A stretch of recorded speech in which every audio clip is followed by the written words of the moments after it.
नमस्कार. उत्तुंग भरारी या कार्यक्रमामध्ये आपल्या सर्वांचं स्वागत आहे. मित्रांनो, प्रथम आमचा चॅनल सबस्क्राईब करा. आज डॉक्टर स्पेशल उत्तुंग भरारी या कार्यक्रमामध्ये डॉक्टर संदीप देवल हे आलेले आहेत, जे BMS MD आहेत आणि उत्कर्ष क्लिनिक ब्राह्मणपुरी मिरज इथं त्यांचं हे क्लिनिक आहे. मित्रांनो, मग इंग्लंड असेल, फ्रान्स असेल, सिंगापूर, हंगेरी आणि जर्मनी असेल, अशा अनेक देशांमध्ये ज्यांनी रिसर्च सेंटर केलेलं आहे. कॅन्सर रिसर्च सायंटिस्ट म्हणून ज्यांची 2018 पासून सर्बिया या देशानं निवड केलेली आहेत, असे प्रसिद्ध डॉक्टर आपल्या स्टुडिओमध्ये आलेले आहेत आणि ज्यांना गेल्या वर्षी नॅशनल इनोव्हेटिव्ह सायंटिस्ट हा पुरस्कार केंद्रीय मंत्री नितीन गडकरी यांच्या हस्ते मिळालेला आहे.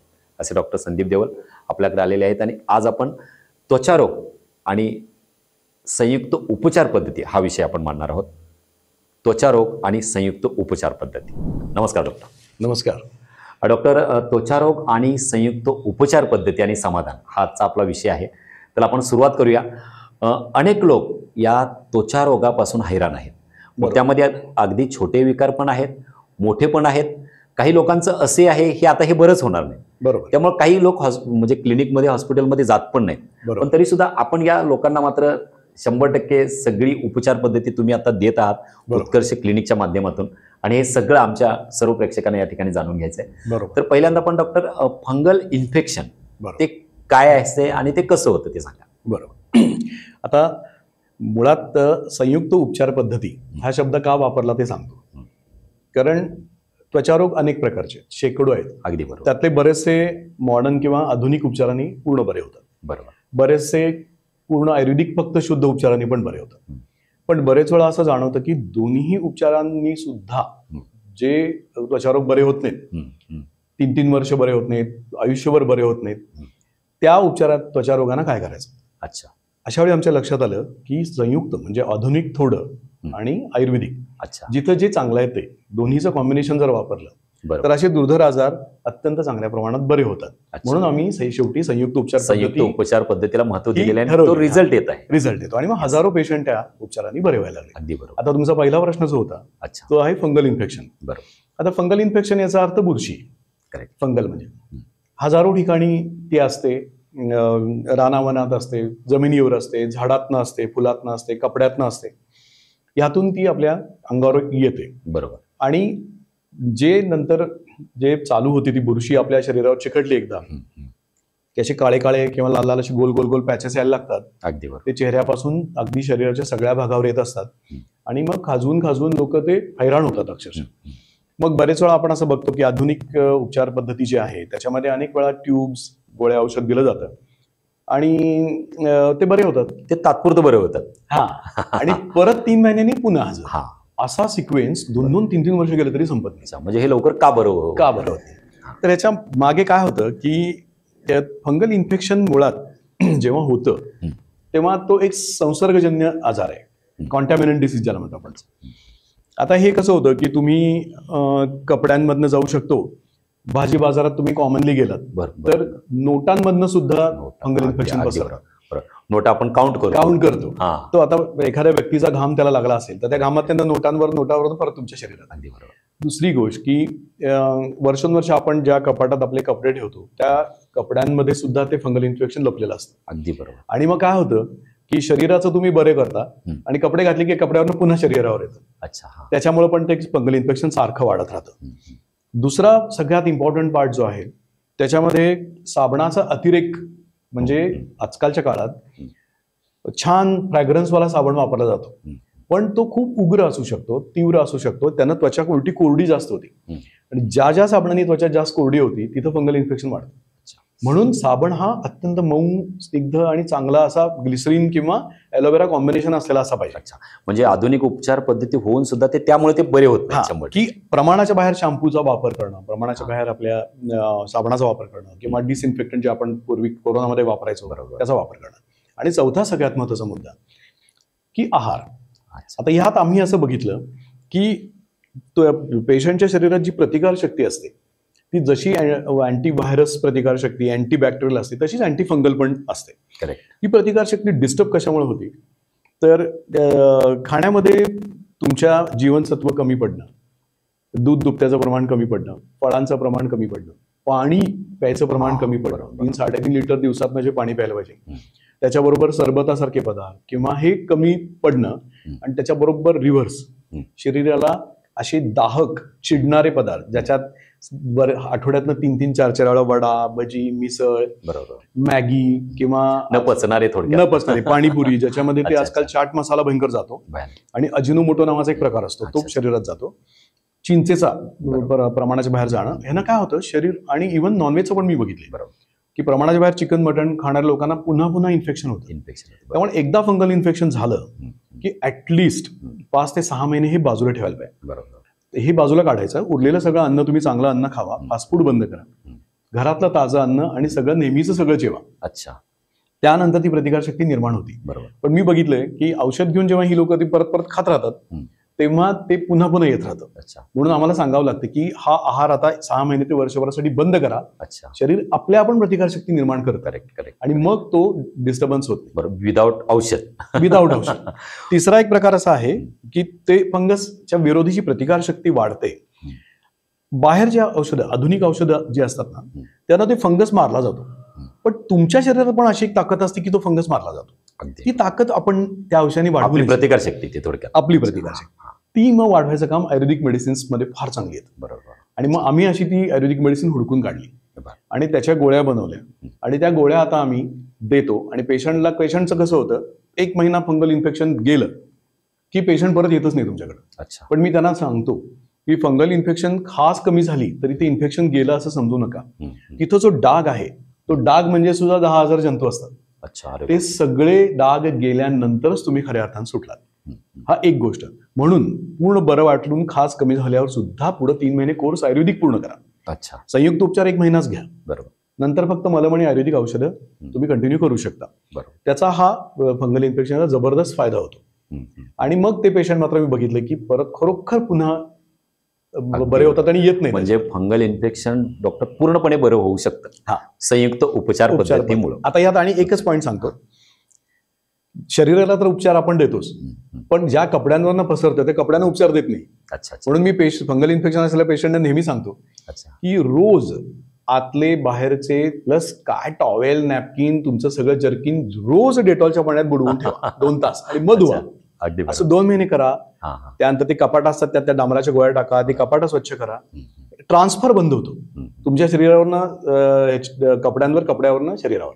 आणि हे दोन्ही तुम्ही चेन ब्रेक केल्यात ना ते कम्प्लिटली. खूप छान डॉक्टर. मित्रांनो फंगल इन्फेक्शन बघा कसं होतं आणि संयुक्त उपचार पद्धती कशा प्रकारे आहेत आणि पथ्य म्हणजे काळजी कशी घ्यावी हे सुद्धा डॉक्टरांनी अतिशय सुंदर सांगितलेलं आहे. खूप छान डॉक्टर. डॉक्टर आता महत्त्वाचं म्हणजे की असंही असतं की बऱ्याच लोकांना असं वाटतं की अरे मला हा आजार झालाय आता हा आजार बराच होणार नाही. आणि त्यामध्ये सोरायसिस म्हणजे जळवात हा एक असा आहे. बरोबर. तर काय सांगाल त्याच्यामध्ये? हा आता फंगल इन्फेक्शन नंतर जळवात हा आता सध्या सगळ्यात खूप त्रास देणारा आजार आहे. आणि अजून कम्फर्टेबल ट्रीटमेंट ही आधुनिक उपचारात पण आलेली नाहीये. आणि 100% अगदी आयुर्वेदिकमध्ये पण 100% नाहीये. पण संयुक्त वापर केला तर तो आता या गेल्या 2-3 वर्षात आम्ही जे संशोधन केलंय त्यात मात्र तो आजार आता चांगल्या पद्धतीने बरा व्हायला लागलेला आहे. तर सोरियासिस मध्ये काय आहे की सोरियासिस मध्ये मुळात कुठलाही जंतू नसतो. सोरियासिस हा तुमच्याच प्रतिकार शक्ती प्रमाणाच्या बाहेर ओव्हर ऍक्टिव्ह झाल्यामुळे तुमच्या शरीरावर अटॅक करतात. आणि तुमच्या शरीरामध्ये प्रचंड प्रमाणात कोरडेपणा येतो, खास सुटायला लागते. उदाहरण देतो की एखाद्या जमिनीला आपण 15 वर्ष पाणी दिलं नाही तर ती जमीन कशी दिसेल, भेगाळलेली, मीठ फुटल्यासारखी. तसं सेम इथं घडतं.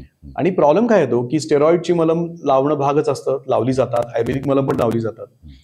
मुळात काय होतं की तो भाग कोरडा कशामुळे होतो तर शरीरामध्ये अनेक प्रकारची जीवनसत्व कमी पडणं, पाण्याचं प्रमाण कमी पडणं, मगाशी मी जे खाद्यपदार्थ सांगितले त्यांना शरीर चिडणं नको ते बरोबर गरजेपेक्षा जास्त होणं, लाईफस्टाईल चुकणं. लाईफस्टाईल मध्ये सुद्धा बरेच वेळा असं होतं की दुपारचं जेवण वेळेत मिळत नाहीये, रात्रीचं जेवण मिळत नाही, कित्येक महिने पेशंटला झोप नाही. बरोबर. झोप विश्रांती खाणं पिणं सगळं कोरडेपणा, त्यानंतर व्यायाम नाही त्यामुळे शरीरात घाम येत नाही व्यवस्थित. त्यानंतर सगळ्यात इम्पॉर्टंट चॅप्टर आणखी एक महत्वाचा पार्ट म्हणजे स्ट्रेस, मानसिक ताण. ह्यानं पण ते तयार होतं आणि ते वाढतं परत. आणि मग काय होतं की तुमच्या शरीरात ठराविक एरियातल्या, आता आपली त्वचा मऊ का राहते तर तिथं घामाच्या आणि तेलाच्या ग्रंथी ज्या असतात त्यातनं तेल आणि घाम वर येऊन ते लस्टर फॉर्म होतं आणि एक छान अशी मऊ स्किन राहते, त्वचा राहते तशी. पण जेव्हा या स्ट्रेसमुळे किंवा मी सांगितलेले फॅक्टर्स किंवा काही वेळा दुसरी आजारपणा किंवा काही गोळ्या औषधं किंवा कॉस्मेटिकचा अतिवापर या सगळ्यानं ते घामाच्या आणि तेलाच्या ग्रंथींचं नुकसान होतं. बरोबर. ते आपलं काम करायचंच कमी करायला लागतं आणि मग त्वचा कोरडी पडून जाते आणि त्याच्यात क्रॅक होतात, त्यात खाजवल्यामुळे मग परत इन्फेक्शन होतं आणि प्रचंड नुकसान. त्याच्यावर डॉक्टर आपल्याकडे काही विशेष उपचार आहेत का? मग आता काय झालं की मी सगळा अभ्यास केला आणि माझ्या असं लक्षात आलं की आधुनिक उपचारामध्ये पण उत्तम ट्रीटमेंट अवेलेबल आहे, पण प्रॉब्लेम असा आहे की ते तात्पुरतं होतंय, ते आज जातंय परत येतंय. मग बेसिक कारण म्हणजे काय, तर मी मगाशी तुम्हाला म्हटलं तसं की घामाच्या आणि तेलाच्या ग्रंथी परत निर्माण करणं. म्हणजे काय होतं, एखाद्या कारखान्याचं एखादं मशीन बंद पडलं तर तुम्ही ते आणून बसवू शकता, अख्खा कारखानाच उद्ध्वस्त झाला तर परत शून्यातनं उभं करण्याशिवाय पर्याय नाही. मग आम्ही आता काय केलं की आधुनिक सायन्स मधली जी अत्यंत उपयुक्त जीवनसत्व आहेत ती शोधून काढली. ती जीवनसत्व त्यांच्या सुद्धा मलमचा आम्ही वापर करतो आणि आयुर्वेदिक मलमचा पण एकाच वेळी अगदी 1 तासाच्या अंतराने. पहिला आधुनिक मलम, नंतर आयुर्वेदिक मलम. आणि आयुर्वेदिक मलम पण चांगलं काम करतं कारण त्वचेला मऊ करणं, स्मूथ करणं हे काम करतं. आणि आम्ही ज्या गोळ्या आता हुडकून काढल्या आहेत ह्या गोळ्यामध्ये त्या ग्रंथी चांगलं काम करून आपलं सिक्रेशन्स निर्माण करतात. दुसरी गोष्ट, शरीर चिडून चिडून जी खाज सुटती ती खाज आमच्या औषधांनी कमी होती. कारण का, तर आमची औषधं म्हणजे आयुर्वेदामध्ये ही ताकद आहे की ती प्रतिकार शक्तीला कंट्रोल करतात आणि साईड इफेक्ट न होता. आधुनिक औषधात पण आहेत पण त्यांना भयंकर साईड इफेक्ट होतात. यानं कसं होतं, प्रतिकारशक्ती प्रमाणाच्या बाहेर झाली तर त्याला नॉर्मल आणते, खाली जात नाही पण, आणि खाली गेली तर त्याला वर आणतं पण वर जात नाही. बरोबर. हे असे 3 फॅक्टर आम्ही आयुर्वेदातले इथं वापरले आणि त्याचा एवढा जबरदस्त फायदा व्हायला लागला की पेशंटला अगदी पूर्ण डोक्यापासून ते पायापर्यंत पूर्ण अंगापासून, फोटो बघा, मी तुम्हाला फोटो अनेक दाखवतो, त्या फोटोत कसे कसे ट्रान्सफॉर्मेशन होत गेले लोकांमध्ये आणि किती प्रकारच्या व्हरायटी. आणि सोरियासिसमध्ये पण भयंकर व्हरायटी, जळवात किंवा इसब सेमच, पायात क्रॅक जाणं, हातात क्रॅक जाणं, अंगावर पुरळ उठणं, त्याला असे खवले पडणं, हे सगळं स्मूथ होऊन पेशंट, वेळ लागतो कधी कधी 3 महिन्यापासून 1.5 वर्ष लागू शकतात, पण मात्र पेशंट 100% बरा होतो, पूर्ण आता बरे व्हायला लागले. खूप छान. आणि त्याचं मला खूप समाधान आहे की ज्याच्यावर आधुनिक मध्ये 100% औषध नाहीये त्याच्यावर आम्ही संयुक्त उपचार पद्धती करून त्या लोकांना तुम्ही बरे केले. आणि त्यांच्यात पण डाएट मध्ये चेंज करावं लागतं. मगाशी जे सांगितलं त्याच्यात किती जीवनसत्वानी त्वचा चांगली आणण्यासाठी प्रयत्न, आणि हे पेशंटनी पाळलं. जीवनशैली, आहार विहार आणि पथ्य हे आलंच. म्हणजे पेशंटनी जिभेचे चोचले. मी त्यांना तेच सांगतो की चांगली चेहरा दिसणं महत्वाचं आहे का पाणीपुरी महत्वाची आहे, दोन्हीतला एक चॉईस करा. बरोबर. खूप छान डॉक्टर.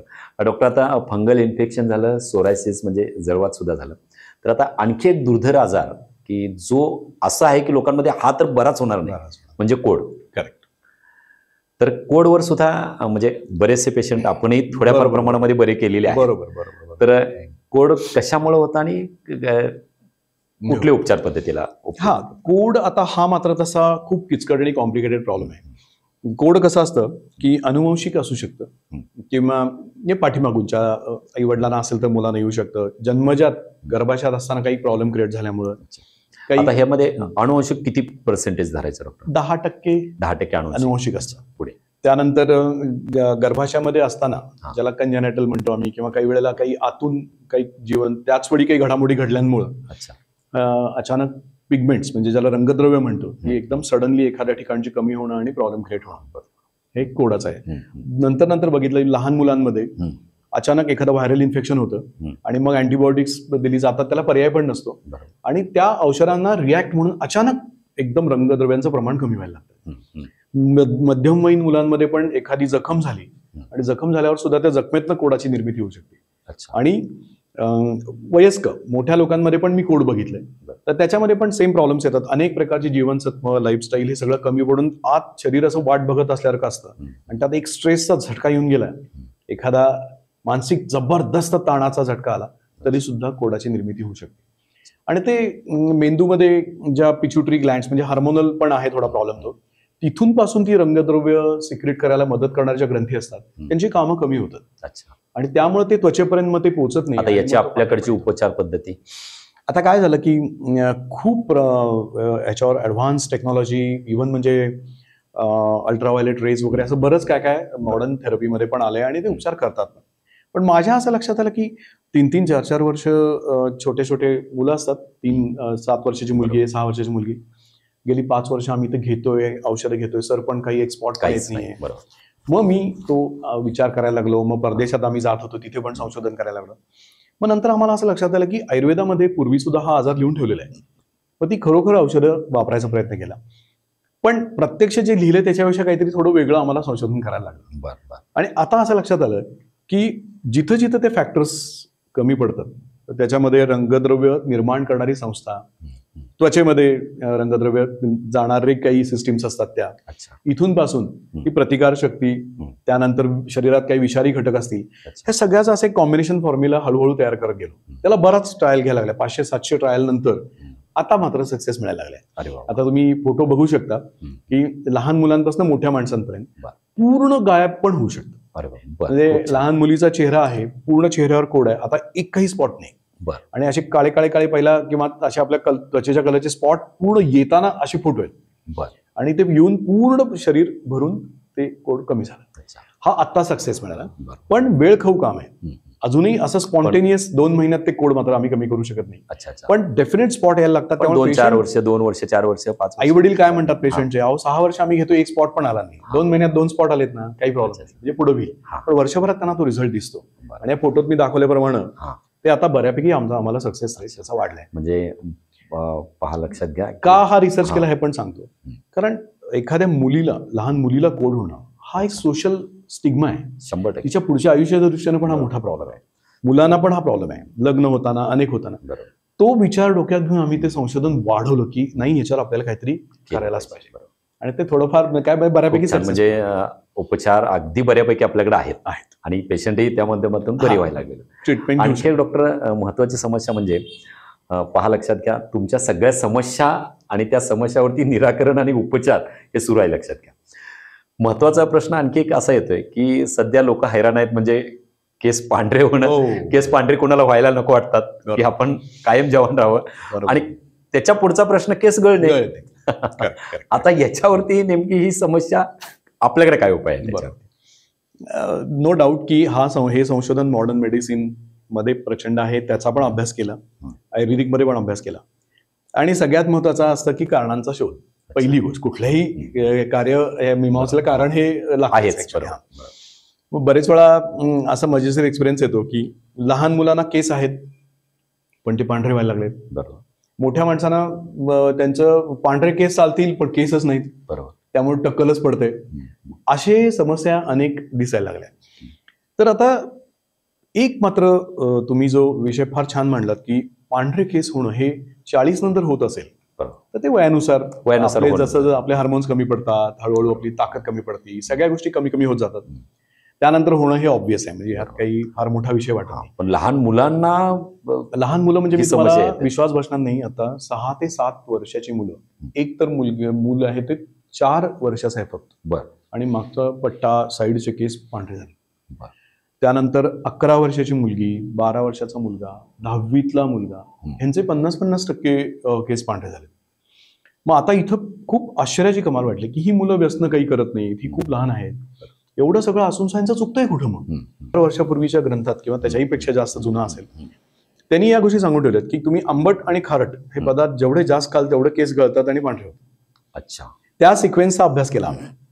आणि नंतर असं लक्षात आलं की ते लहान मूल जे 2 वर्षानंतर व्यवस्थित खायला प्यायला सुरू करतात, त्या मुलाला मॉन्टेसरीला पाठवतात, डबा देतात, डब्यात पोळी भाजी असते. बरोबर. आणि नंतर मग माझ्या असं लक्षात आलं की पोळी भाजी नंतर एक लेसचं किंवा कुरकुरेचं पाकिट असतं, ते फाडून रोज पोर ते लेस कुरकुरे रोज एक खात असतं. आता गुणिले 5 वर्ष, मग किती काय 200 दिवस काय शाळेला जात असतील, गुणिले 5 वर्ष, हे 1000 पाकिटं पोटात गेली. बेसिकली याची आपल्याला काही गरज नाही, पण त्याच्या तेवढं मीठ पोटात गेलं, तेवढा चाट मसाला पोटात गेला, तेवढा अजिनोमोटो पोटात गेला, तेल पोटात गेलं, आणि सगळ्याचा साईड इफेक्ट ज्याची काहीच गरज नव्हती ते पोटात गेली. पण हे करतायत पालकांना. मला आश्चर्य वाटतं की त्यांना माहित नाही की डब्याबरोबर ह्या गोष्टी द्यायच्या नाहीयेत. कुठे चकली दे, कुठं पालकांसाठी खूप मोलाचा संदेश आहे. पहा, लक्षात, ज्यांची मुलं लहान आहेत, करेक्ट, चकली दे, चिवडा दे, ते सगळ्या टाईपचे हे असे व्हरायटी ऑफ हे असे पाकिटं फोडून जी दिली जातात, डब्याबरोबर, त्यानं त्या मुलांचे आणि ते सगळ्यात मीठ आणि मसाला जास्त असतो. मसाला जास्त होतो, त्यामुळे ते टेस्टी लागतं मुलांना. टेस्टी लागतं. पण गरज नाहीये ना. गरज नाही, त्याची शरीराला काहीच गरज नाही. आठवड्यात तुम्ही एकदा द्या, ठीक आहे. रोज द्यायला लागल्यानंतर त्याचे प्रमाण एवढं वर साठतं की ते जाऊन केसाच्या मुळात जाऊन रंगद्रव्य संपून टाकतं सगळे. अगदी आणि मग एवढे प्रॉब्लेम्स क्रिएट होतात. बरं, ते येतात घेऊन आता की हे दुरुस्त करून द्या, सोपं नाहीये. पांढरे केस परत काळे करणं ऑलमोस्ट इम्पॉसिबल आहे. अशा काही डॉक्टर केसेस आपण म्हणजे लहान मुलगा आहे आलेले आहे आणि त्याच्यात किती दिवसांना रिझल्ट आला? नाही, रिझल्ट येतात जवळजवळ 3 महिना ते 1 वर्षभरात त्यांचे 30% केस परत काळे होतात. अच्छा. डेफिनेट होतात. काही लोकांच्या मध्ये 50% पण होतात. फक्त काय होतं, पहिलं प्रायोरिटी आमची अशी असते की आता इथनं पुढचे पांढरे होऊ नयेत. अच्छा. आणि मग आहे ते काळे करणं. मग त्यांना सांगतो की तुम्हाला हा पथ्याचा सगळा चार्ट पाळायला पाहिजे, बाकी सगळ्या गोष्टी. आणि मुलांना लाड करायला हरकत नाही, पण चुकीचे लाड करणं हे खूप चुकीचं आहे. अगदी मी सांगतो, चहा हा सुद्धा वयाच्या 12-13 वर्षानंतर मुलांना द्यायला पाहिजे. तो आजकाल वयाच्या 2ऱ्या वर्षापासून चहा आणि बिस्किटाचा एक पुडा, तो मैदा पोटात जातो, तेवढी साखर पोटात जाती, तुमची एनर्जी खाल्ली जाते, त्यामुळं शरीरात उपयुक्त विटॅमिन्स ते संपून टाकतं सगळं. आणि ते त्यांना पोट गच्च झाल्यामुळं दुसरं काही खातच नाहीत पोरं. बरोबर. पोळी भाजी नाही मेन, कारण केस काळे राहायला भाजी पाहिजे, बरोबर, उसळ पाहिजे, अच्छा, सॅलड पाहिजे, काकडी, गाजर, Correct, टोमॅटो, correct, correct. फळांचे ज्युसेस पाहिजेत, फळं खायला पाहिजेत, दूध, दही, ताक, तूप, लोणी पाहिजे. हे सगळं गायब ते दिल्यामुळे हे खात नाही. बरोबर. आणि म्हणून माझा पालकांना सल्ला आहे की हे गरज नाही शरीराला याची. त्यामुळे लेसचे 100 प्रकार, कुरकुरेचे 100 प्रकार हे प्रमाणात द्या, कधीतरी द्या, 8 दिवसात 15 दिवसात एकदा द्या. पण मात्र ह्यानं शरीराचं खूप नुकसान होतं. मुलं चिडचिडी बनतात, त्यांना योग्य ती विटॅमिन्स पण मिळत नाहीत आणि केस गळायला पण सुरू होतात पुढे जाऊन. आणखी केस गळण्याविषयी सांगणं खूप गरजेचं आहे. कारण आजकाल मी बघतो की लहान मुलांच्यात पण केस गळतात, कारण शॅम्पूचा अतिरेक केला जातो. सगळ्यात पण महत्वाचं कारण खाण्यापिण्याशी संबंधित आहे. व्यायाम नसणं हे संबंधित आहे. पण त्याच्यानंतरचा जो टाइम जो बघितला मुलांचा, तो टीनेज ग्रुप आणि पुढे ॲडोलसंट ग्रुप जो आहे, की साधारणपणे 7वी-8वी पासून ते कॉलेज संपेपर्यंत, इंजिनिअरिंग, मेडिकल, काय वकील, जे काही कॉलेज संपेपर्यंतचे जे आहेत ना, त्या मुलांमध्ये भयंकर प्रमाण झालंय. आणि आता काय होतं, इथला एरिया असा त्यांचा गळून जातो आणि मध्ये असा आयलंड राहिल्यासारखं राहायला लागतं आणि इथे पण कमी व्हायला लागतं. बरोबर. आणि ते वेळेत लक्ष नाही दिलं. तुमच्या लक्षात यायलाच पाहिजे की आपण भांग पाडताना आपले केस गळतात आणि ते प्रमाणाच्या बाहेर गळतात. अंघोळ करताना टॉवेलवर केस येत आहेत, लक्षात ठेवायचं की आपल्याला केस गळती सुरू झालेली आहे. बरोबर. ताबडतोब डॉक्टरना कॉन्टॅक्ट करा. पण हे कॉन्टॅक्ट करत असताना आमच्याकडे जेव्हा येतात तेव्हा ते बरेच वेळा वर्षभरानंतर येतात की जेव्हा ऑलरेडी बऱ्यापैकी टक्कल पडलेलं असतं. पण जे वेळेत येतात त्यांना मी नेहमी सांगतो, हा 3 डोस 15-15 दिवसाचे आम्ही देतो. 3ऱ्या डोसला फरक नाही पडला तर संपूर्ण रक्ताची तपासणी करून घ्या. त्यात सगळ्यात important haemoglobin, calcium, vitamin D3, B12 हे कमी असेल तर केस गळायचं प्रमाण जास्त असतं. नंबर 2, हार्मोनल इम्बॅलन्स, एस्पेशली मुलींमध्ये किंवा लेडीजमध्ये जो मासिक पाळीच्या तक्रारी असतात किंवा ओबेसिटी असते, ह्याचे नुकसान होऊन सुद्धा होतं. 3री गोष्ट की परत सेम की उशिरा जेवणं, उशिरा उठणं आणि उशिरा झोपणं, जागरण करणं, हे केस गळण्याचं फार मोठं कारण आहे आणि हे ताबडतोब त्यांनी टाळायला पाहिजे. त्यानंतर त्याच्या सगळ्यात इम्पॉर्टंट पार्ट जो आहे तो परत सॉफ्टवेअर इंजिनियर्स, पर्टिक्युलरली कॉम्प्युटरवर बसणं, मेंटल स्ट्रेस, भयंकर स्ट्रेसफुल काम. आणि मग परत इथं पण तसंच होतं की डेंग्यू सारखा आजार होऊन जाणं किंवा डिलिव्हरी नंतर केस गळणं किंवा कॅन्सरच्या केमोथेरपी नंतरचे केस गळणं, असे पण आजार आहेत की ज्याच्यामुळे हे केसांना झटका बसू शकतात.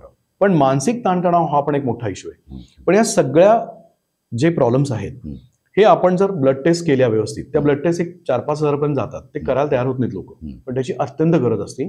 डॉक्टरना त्यामुळे परफेक्ट अंदाज येतो की यांच्या मागे काय काय फॅक्टर्स आहेत जे प्रॉब्लेम, आणि ते कव्हर करायला अचूक उपचार व्हायला अचूक होतात. आयुर्वेदिकमध्ये फार सुंदर उपचार आहेत. आयुर्वेदिक क्रीम पण लावल्यानंतर केसांना चांगला फायदा होतो, त्याला कुठलाही साईड इफेक्ट नाही. वेळ लागतो, पण 3 महिन्यात साधारणपणे केस गळती पूर्ण थांबते आणि पुढच्या 6 महिन्यात बऱ्यापैकी केस येतात. आता याला अपवादात्मक थोडेफार पेशंट असतात, त्याच्यात अजून आपण रिसर्च करून ते सगळं क्रिएट करतो. पण पेशन्स ठेवून हे घेतले पाहिजेत. आणि नंबर 2 की कॅन्सर केमोथेरपीमध्ये जे केस गळतात त्याच्यावर तर आमचं संशोधन, आपल्या बऱ्याच मुलाखती पण झालेत, तर त्यात 100% केस येतात आणि पुढे पहिल्यासारखे केस येऊ शकतात. बऱ्याच पेशंटमध्ये आम्ही बघितलंय की पहिला त्या लेडीजला पांढरे केस होते, ते नंतर काळे केस आले आमच्या औषधामुळे. त्यामुळं केस येऊ शकतात, हे 100% लक्षात ठेवा. अगदी टक्कलच पूर्ण पडलंय तर मात्र त्याच्यावर फारसे उपचार होत नाहीत.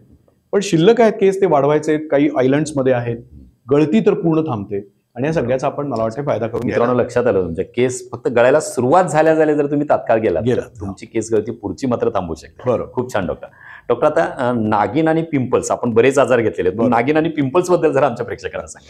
नागिणीचं सगळ्यांना माहिती आहे की हार्पेस झोस्टर नावाचा व्हायरस असतो आणि तो व्हायरस अचानक अटॅक करतो आणि तो अटॅक केला की त्या बाजूने असे काय होतं नागिणीमध्ये एक 2-3 मजेशीर गोष्टी सांगतो की बरेच वेळा असं येतं की पेशंट पहिल्यांदा असं येतो की सर माझा हात दुखतोय. अच्छा. बरेच वेळा हात दुखतोय असं म्हणून चालू असतं. एकदा दोनदा तुम्ही 1-2 औषधं दिलीत की फरक पडत नाही म्हणून आम्ही त्यांना ऑर्थोपेडिककडे पाठवतो. ऑर्थोपेडिक पण औषध लिहून देतात. तिथं काही नसतं बाकी. ऑर्थोपेडिकनी औषधं दिली की 2 ते 3 दिवसांनी तिथे एकदम पुरळ उठायला लागतं आणि मग पेशंट आम्हाला सांगत येतात की ह्या गोळ्यांचे आम्हाला साईड इफेक्ट झालेत आणि रिॲक्शन आले आणि मग प्रत्यक्षात आम्ही जेव्हा बघितलं तेव्हा कळतं की ती रिॲक्शन नाही, ती नागिण उठली होती आणि नागिण उठायच्या आधी 4 दिवस ती दुखायला लागतो भाग तो. हे कुणालाच माहित नाहीये आणि डॉक्टरना पण हे सांगणं कठीण आहे की ह्याच्या पुढे येऊन नागिण उठणार आहे. कसं सांगायचं अगोदर कसं सांगणार. पण त्या गोळीची रिॲक्शन आली तर ती अख्ख्या शरीरावर येते. बरोबर. असे नागिण म्हणजे कसं असं पुंजके आणि त्यात पाणी भरलेले स्पॉट्स असतात. दुसरी एक गोष्ट लोकांच्यात असा एक गैरसमज आहे की नागिणीनं असा वेढा दिला शरीराला की तो माणूस जातो. असं अजिबात काही नाहीये. वेढा बसतच नाही मुळात. नागिण ही नर्व जी स्पायनल कॉर्ड मधनं जी नर्व येते ती एका बाजूच्या नर्व मध्येच नागिण येते आणि ती एकाच बाजूला असती. तो वेढा कधीच होत नाही पूर्ण. बरोबर. त्यामुळे अजिबात घाबरायचं कारण नाही. गळ्याला झालं तरी माणूस असा वेढा झालेले पेशंट असतात का? काही नाही, कधीच नसतात. कधीच नाही. पण मात्र एक लक्षात ठेवलं पाहिजे की डोळ्याच्या ठिकाणी झालेली नागिण, कानाच्या ठिकाणी झालेली नागिण, मेंदूच्या ठिकाणी, जिभेच्या ठिकाणी किंवा ह्या बाजूला झालेली ताबडतोब ट्रीटमेंट. कारण त्यात डोळा जाऊ शकतो, कानाला ऐकायचं कायमचं बंद होऊ शकतं किंवा असे मेंदूत झाली तर तो खूप सिरियस होऊ शकतो पेशंट. तेवढं मात्र आहे. दुसरी सगळ्यात महत्त्वाची गोष्ट की याच्यावर आधुनिक उपचार उत्तम आहेत. त्यामुळं नागिण झाल्यानंतर डायरेक्ट आयुर्वेदिक उपचार करायची गरज नाही. मी स्वतः आयुर्वेदिक डॉक्टर असून पण सांगतोय. बरोबर. कारण खूप सुंदर अँटीव्हायरल मेडिसिन्स आहेत, अँटीबायोटिक्स आहेत, सगळं आहे. आम्ही कुठे उपचार देतो? नागिण बरी होऊन गेल्यानंतर ती नागिणीचे ज्या नर्व असतात त्या नर्वला बरीच कोटिंग्स असतात. त्यातली काही कोटिंग्स ते व्हायरस खराब करतात आणि जे भगभगायला लागतं नंतर तिथं काही जखम नसती किंवा काही नसतं, पण भगभग एवढी असते की रात्रभर झोप येत नाही. असे पेशंट येतात की आम्ही आधुनिक कितीतरी औषधं घेतली पण आमचे काही कव्हर व्हायला तयार नाही. 6 महिने, काही लोक तर 2 वर्षांनी येतात की अजूनही ते भगभगतच आहे आणि दुखतंय आणि माझ्याकडे स्पेशालिस्ट डॉक्टर आलेले आहेत की आमच्यात काही मेडिसिन ह्यात सापडत नाही, तुमच्यात काही मेडिसिन आहे का बघा. आणि मग त्याच्यावर आम्ही काही ती जी कोटिंग रिकवर होणार एक मेडिसिन आणि विटामिन्स अशा कॉम्बिनेशन मात्र ते थांबतं मात्र. त्यामुळे लोकांना मी सांगून ठेवतो नागिणीनंतर जर आग राहिली पुढे तर डेफिनेट आम्हाला कॉन्टॅक्ट करा. आमच्याकडे त्याच्यावर आम्ही चांगलं औषध हुडकून काढलेलं आहे. खूप छान. डॉक्टर आता पिंपल्स बद्दल काय सांगा? पिंपल्स तरुण मुलांना उठतात, मुलांना वयात येत असताना, पण तरी सुद्धा त्याच्यावर उपचार काय सांगा? आता काय होतं की पिंपल्स एकतर वयानुसार तर उठतातच. त्यातल्या एक 10% ते 15% लोकांना मुलांना उठत नाही. पण पिंपल्स उठणं हे यंग एज मध्ये जे हार्मोनल ओव्हर डेव्हलपमेंट होत असतात त्यामुळे इथल्या ज्या आपल्या सेबॅसियस ग्लँड्स असतात ज्याच्यातनं आपल्याला स्वेट किंवा एक असा तेलकट पदार्थ बाहेर येतो तो ओव्हर सिक्रेट होतो आणि तो ब्लॉक होती ती ग्रंथी आणि त्याच्या मागे जंतू तयार होऊन मग ते उठायला लागतात. पण लक्षात ठेवलं पाहिजे त्यात सुद्धा हा प्रॉब्लेम येतो की पिंपल्समध्ये किती पण रिपीटेड अँटीबायोटिक्स घेतली तरी ते पिंपल्स जात नाहीत. पिंपल्सच्या मागे किंवा नागिणीच्या मागे सुद्धा उष्णता हे कारणीभूत आहे. म्हणून तुम्ही बघा जी मुलं यंग एजमध्ये पिंपल्स उठल्यानंतर दिवसभरात 5-7 वेळा चहा पितात, बिस्किटं खातात, प्रमाणाच्या बाहेर ब्रेड खातात, पिझ्झा बर्गर किंवा हीट वाढणारे मिसळ, चिकन, मटण प्रमाणाच्या बाहेर सांगतोय मी, खायला बंदी नाही पण प्रमाणाच्या बाहेर. त्यांना काय होतं शरीरात लिव्हरला लोड पडतो, हीट प्रचंड क्रिएट होती, ती हीट परत तिथे जाते, परत उठायला लागतं. इतकं स्पेसिफिक मी बघितलंय की काही मुलांना तर ठराविक पदार्थांची सेन्सिटिव्हिटी असते. पुरणपोळी खाल्ली, वडा भजी खाल्ली की इमिजिएट पिंपल्स येतात किंवा बाहेर आता हे मॅगी खाल्ली किंवा अशा टाईपचे पदार्थ आहेत. मग त्यांना आम्ही सांगतो की कुठला पदार्थ खाल्ल्यावर ते वाढतंय बघा. अच्छा, बरं. मग ते लक्षात ठेवून लिहून घेऊन यायला लावतो. त्यानंतर आम्ही कधी कधी ते किंवा आधुनिक डॉक्टर सुद्धा पिंपल्स मधला पस काढून तो कल्चरला दिला जातो. त्यात एक्झॅक्टली कुठला जंतू तो हुडकला जातो. मग तो औषधांनी जातो जात नाही त्याची लिस्ट येते. पण आयुर्वेदाचं महत्वाचं काम काय करतं आयुर्वेद की शरीरातलं जे रक्त अशुद्ध होणं किंवा हीट वाढणं जे आहे ना त्याच्यावर आमच्याकडे औषध आहेत. अच्छा. त्यामुळे आम्ही पहिला डोस दिला महिनाभराचा आणि ते पिंपल एकदा गायब झाले की ते परत उठू नये म्हणून जी पुढची औषध आम्ही सुरू करतो ती आयुर्वेदामध्ये फार चांगली. ती मात्र सांगतो की पुढे तुम्ही 6 महिने ते वर्षभर तो काढा असतो किंवा गोळ्या असतात कोर्स करा, मग पिंपल उठणार नाही. खूप छान डॉक्टर. बरेचसे म्हणजे दुर्धर आजारांना तुमच्याकडून खूप छान उत्तर आणि उपचार आपल्याला या ठिकाणी प्रेक्षकांना समजलेले आहेत. तर डॉक्टर आता शेवटचा प्रश्न आपण घेऊया. आता हे सगळे त्वचारोग आहेत. बरोबर. प्रत्येकाला वाटतं की माझी त्वचा खूप छान राहावी, तर त्वचा चांगली राहावी बरोबर. यासाठी नेमकी जीवनशैली आणि आहार विहार कसा असावा? बरोबर.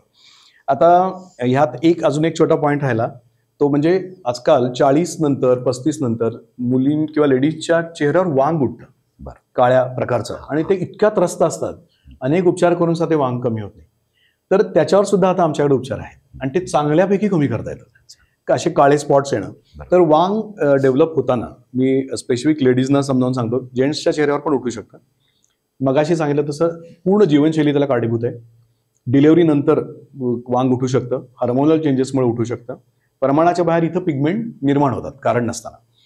त्याच्यामध्ये मात्र जर व्यवस्थित फळांचं प्रमाण, पाण्याचं फ्रेश आणि पाणी आणि फ्रेश भाज्या, फळभाज्या ह्याच्यामुळं आहारात जर आणलं तर वांगचं प्रमाण कमी व्हायला लागतं. नंबर 2, वेळेत झोप, अतिशय फरक पडतो. आणि मग काही अशी क्रीम्स आयुर्वेदिक औषधांमध्ये आहेत, रक्तात काही औषध आहेत, आणि सगळ्यात महत्त्वाचं जीवनसत्वांची कमतरता, त्यांना पण ते वांग निर्माण होतं. आणि लास्ट फॅक्टर परत इथं पण स्ट्रेस, म्हणजे मगाशी काय सांगायचं होतं, अनेक त्वचा रोगांना स्ट्रेस हा फॅक्टर कारणीभूत आहे. त्यामुळे मानसिक तणाव हा कमी केला पाहिजे, त्यासाठी प्रयत्न केले पाहिजेत. आता मगाच्या सगळ्या आजारांमध्ये सोरियासिस स्ट्रेस इंड्युस्ड आहे, बरोबर, किंवा आता हे वांग चेहऱ्यावर उठणं, त्यामुळे ते लवकर कमी होत नाही. अशा वेळी बरेच वेळा, आता यात एक छोटासा पॉईंट सांगतो, थोडासा हास्यास्पद पॉईंट आहे, की बऱ्याच लोकांना मी सांगतो की तुमचं बीपी वाढतंय, तुमची शुगर वाढतेय, किंवा कॅन्सर निर्माण झालाय, थायरॉइड वाढते, किंवा त्वचारोग वाढतात, काय प्रॉब्लेम आहे, किंवा संधिवात खूप वाढतो. नाही, काहीतरी घरात घडामोडी आहेत, आम्हाला त्यांना खूप मानसिक ताण आहे, गेले 6 महिने तो कमी नाहीये. खूप स्वतःला समजावून सांगितलं, देवासमोर बसून बघितलं, मेडिटेशन करून बघितलं, फरक नाही पडत. अशा वेळी सगळ्यात बेस्ट ऑप्शन म्हणजे मानसोपचार तज्ञ.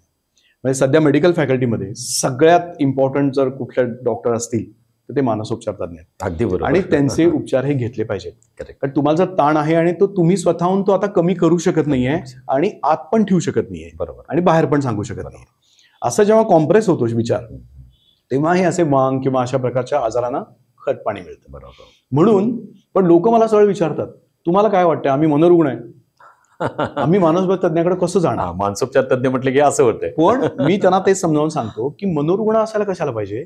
टेन्शन हे एखाद्या मनोरुग्णाला येईल का शहाण्या माणसाला येईल? शहाण्या माणसाला टेन्शन शहाण्या माणसाला येणार. मग ते शहाण्या माणसाचे पण डॉक्टर आहेत, मनोरुग्णांना औषध देतातच, पण जास्त प्रमाण आता मनोरुग्ण आता कमीच आहेत, 20%, 80% शहाणी माणसं आहेत ज्यांना टेन्शन आलेली, तिथं लाईन लावून उभी असते. पण त्या 4 गोळ्यांमुळे त्यांच्या फक्त, आणि जास्त नाही, 2-3 महिने घेतल्यानंतर तुमचे निगेटिव्ह विचार पूर्ण पॉझिटिव्ह होतात आणि तो फ्लो मेंटेन होतो. त्यामुळे हा एक इम्पॉर्टंट मुद्दा. नंबर 2 मुद्दा, की आहारामध्ये जर तुम्ही फास्टफूडचं प्रमाण 70% आणि पोळी भाकरी भाजीचं 30%, तर त्वचारोग डेफिनेट डेव्हलप होणार.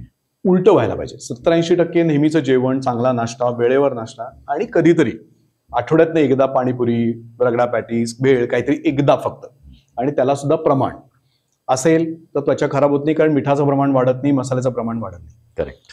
त्यामुळं फळांचा समावेश खूप इम्पॉर्टंट आहे. प्रोटीनचा समावेश म्हणजे अंड्याचा पांढरा भाग, उकडलेलं चिकन असेल किंवा सोयाबीन असेल, बरोबर, तुमचं पनीर असेल, दूध असेल, दुधानं त्वचा फार चांगली होती, त्यामुळे दूध आपल्या खाण्यात आलं पाहिजे. त्याचबरोबर आपल्याला आजकाल मसाज हा प्रकार विसरून गेलोय आपण. दिवाळीला फक्त पहिल्या दिवशी तेलाने मसाज करणे आणि आंघोळ करणे, याच्या पलीकडे आपल्याला काय माहितच नाही. पण पूर्वीच्या काळी लोक दर आठवड्यात एकदा 2दा मसाज करून घ्यायचे. तेल लागलं पाहिजे शरीराला, त्यामुळं त्वचा तुकतुकीत, कांती त्याची चांगली होती आणि रक्तपुरवठा वाढतो. त्यामुळं ज्या लोकांना त्वचारोगाचा वारंवार त्रास होतो त्यांनी मसाज करायला सुरू करा. उत्तम ऑइल मिळतात आजकाल, अगदी खोबरेल तेल, तीळ तेल किंवा रेग्युलर ऑइल चांगली वापरली तरी चालतील. मसाजनी त्वचेची प्रतिकारशक्ती खूप वाढते. त्याचबरोबर रेग्युलरली विटॅमिन B12, D3, बी कॉम्प्लेक्सच्या गोळ्या पण डॉक्टरना विचारून, आपलं हिमोग्लोबिन, कॅल्शियम कमी पडतंय का ते बघून घ्या. आणि आयुर्वेदामध्ये सुद्धा खूप उत्तम औषध आहेत. त्याच्यात अश्वगंधा आहे, किंवा नीम आहे, किंवा शतावरी आहे, गोक्षूर आहे, असे अनेक चांगल्या प्रकारची औषधं अवेलेबल आहेत जी रेग्युलर ॲज अ टॉनिक म्हणून आपण घेऊ शकतो, आणि ती त्वचेला खूप उपयोगी पडतात. पण ते आयुर्वेदिक डॉक्टरना विचारून तो डोस घेतला पाहिजे. जास्त अश्वगंधा गेली तर उष्णता होऊ शकते, हे पण लक्षात ठेवलं पाहिजे. त्यानंतर जेव्हा जेव्हा आपल्याला हे सोरियासिस बरं होत नाहीये, तेव्हा चांगलं डॉक्टर हुडकणं की हे बरं कोण करू शकतं आणि याला साईड इफेक्ट नसावेत. बरोबर. त्याचा एक महत्वाचं आहे. आणि कारण नसताना गोळ्या औषधं पण घेऊ नये की ज्याच्यामुळे आपल्याला शरीरात स्किनवर त्याचं सगळं नुकसान होऊ शकतं. त्यामुळे कसं आहे, उत्तम झोप, मसाज, उत्तम व्यायाम, आहार, टायमिंगला सगळं खाणं पिणं, आणि जरी चुकलं तरी लगेच ट्रॅकवर यायचं. बरोबर. वेळ घालवायचा नाही. बरोबर. बरेच लोक एकदा चुकलं की महिनाभर तिकडे विसरूनच जातात व्यायाम करायचं परत. त्यानंतर घाम पण शरीराला येणं गरजेचं आहे. 3-3.5 लिटर रेग्युलर पाणी पिणं, रोज पाणी खाण्यामध्ये दूध घ्यायला पाहिजे. आणि शेवटचा आता पॉईंट सांगतो, हे आजार आता फंगल इन्फेक्शन किंवा सोरियासिस हे काय होतं की अचानक खाजवायला सुरू होतं आणि ते खास थांबतच नाही आणि मग तिथे फोड येतात, इन्फेक्शन होतं. मग आम्ही पेशंटना काय सांगतो, खास सुटली तरी हात लावू नका. अच्छा. किंवा ब्रश न कशाने खाजवू नका, ते चिडून अजून वाढतं. तुम्हाला मलम दिलेलं आहे, मलम काढून 10 वेळा लावा, 10 सेकंदात ती खास थांबते, पण खाजवायचं नाही. एवढं करून जेव्हा खास सुटती तेव्हा मग आमच्या लक्षात येतं की ह्याच्या खाण्यात काहीतरी जात आहे, की जो पदार्थ तुम्हाला माहित नाहीये. त्याला आता नवीन एक टेस्ट आली आहे, त्याच्यामध्ये कॉम्प्रिहेन्सिव्ह ब्लड एलर्जी टेस्टिंग म्हणून एक टेस्ट आहे. ही टेस्ट जर आपण केली, किंमत थोडी जास्त आहे, पण जेव्हा 5-5 वर्ष सोरियासिस कमी होत नाहीये, सारखं खास सुटतीये, तेव्हा मात्र ही टेस्ट जरूर करावी. त्याच्यामध्ये बरेच लोकांमध्ये आम्ही रेग्युलरली अशा पेशंटमध्ये करून घेतो. त्यात एक नुसतं ब्लड द्यायचं असतं, 150 प्रकारचे खाद्यपदार्थ येतात. मग त्यात कुणाला बदाम पॉझिटिव्ह येतो, कुणाला शेंगदाणे येतात, कुणाला अंड्याचा पिवळा भाग येतो, कुणाला मैदा येतो, कुणाला दूध येतो, कुणाला लिंबू येतं. आणि मग असा थक्क बसतो, अरे हा ह्याचा पण ह्याला एलर्जी आहे, आपल्याला माहितच नसतं आणि पेशंटला माहित नसतं. पेशंटला आम्ही सांगतो की 1 वर्षभर हे बंद करा आणि परत खायला सुरू करा नंतर. पण तोपर्यंत शरीर स्वतःला डेव्हलप करून घेतं. तर वेळ आली तर विटॅमिनच्या जशा टेस्ट आपण करतो, एलर्जीची टेस्ट करतो, तशी ही एलर्जी टेस्ट सुद्धा आता महत्वाची आहे. बरोबर. आणि या सगळ्या सिनेरिओमुळं मग त्वचा खरोखर चांगली राहू शकते. आणि मेकअपचा अतिरेक सुद्धा टाळला पाहिजे. मेकअपमुळे पण खूप नुकसान होतं.